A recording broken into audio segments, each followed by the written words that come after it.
Halos lumuwa ang mga mata ng mahigit 10 taong nagtulong-tulong na maiahon ang dambuhalang lambat na ito sa pampang ng Pamplona sa Cagayan Province.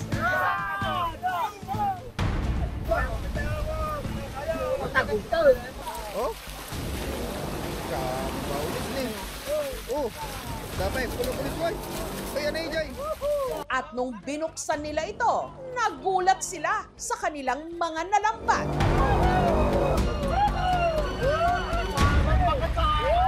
Karamihan kasi sa laman nito, hindi mga isda, kundi sandamakmak na mga asul na pikya na kung tawagin nila rito, lulu.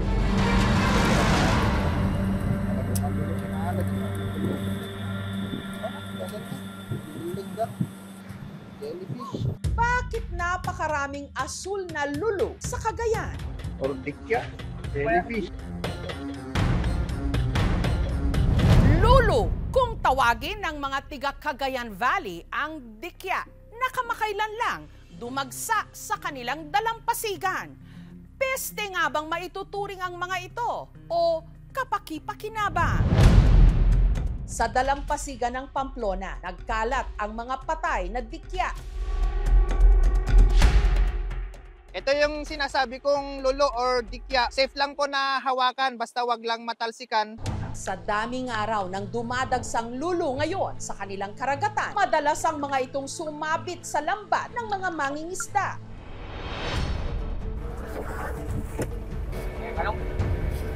Nitong Huwebes, muling pumalaot sina Ronel, Ray at Miguel. Ito na po yung lambat namin. Winawayat na namin. May mga namataan pa rin silang lulu.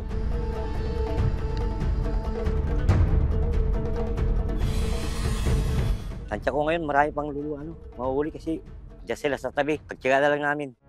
Para hindi raw ganun karaming lulu ang maisasama sa kanilang lambat, may mga busero katulad ni Raymar na lakas loob na sumisisid para alisin ang mga lulu sa lambat bago ito iangat. Pero habang ginagawa ito ni Raymar,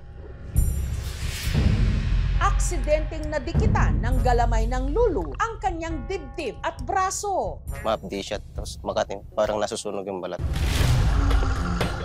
Pero si Raymar hindi nagpatinag.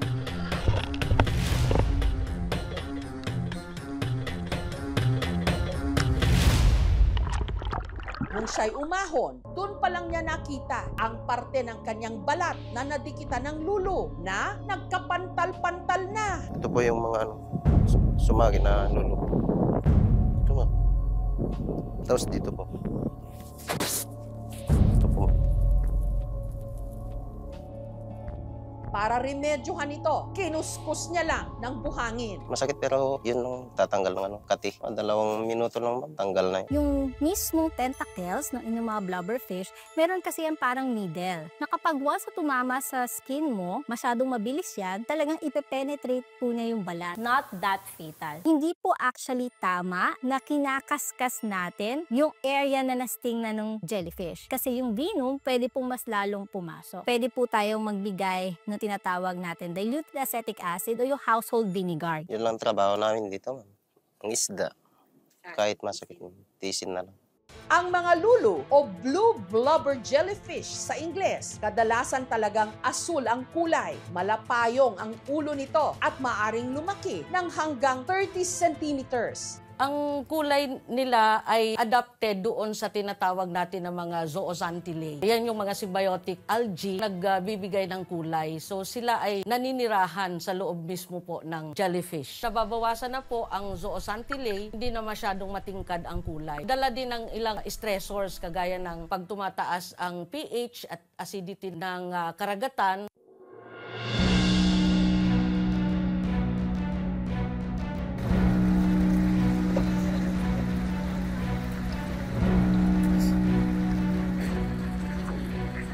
Ito po na po yung mga dikya na nahuli namin.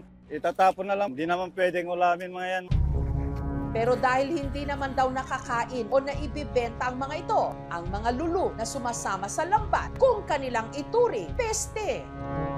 Servisyo, ma'am. Kasi kukunti na nga lang yung huli mo, mas marami pa yung tikya. Mas mahirap talaga man pag marami. Kasi mabigat, nabubutas na yung lambat na masisira. Dati, halos tig-1,000 raw ang naiuuwi ng grupo tuwing sila'y pumapalaot. Pero kapag ganito raw na dagsa ang mga lulu sa dagat, halos pang-ulam na lang ang kanilang naiuuwi. Malungkot kasi sayang isang araw, wala pang kita, kakaulam lang. Tiyaga uli, lambat na naman uli. Perwisyo rin daw lalo't bago nila maibenta ang iilang kilo ng ang isda na kanilang nahuli. Kailangan pa muna nila itong ihiwalay mula sa nalambat nilang mga lulong. Gado nga lulo. Or dikya. Kaya wala yung mga nagse-separate ng lulu sa bubo namin. Ang batang si Dandan, kapag daw nakakatsyempo ng patay na lulu, isa-isang binubulat-lat niya ang mga ito para kunin ang mga naipit ditong maliliit na isda.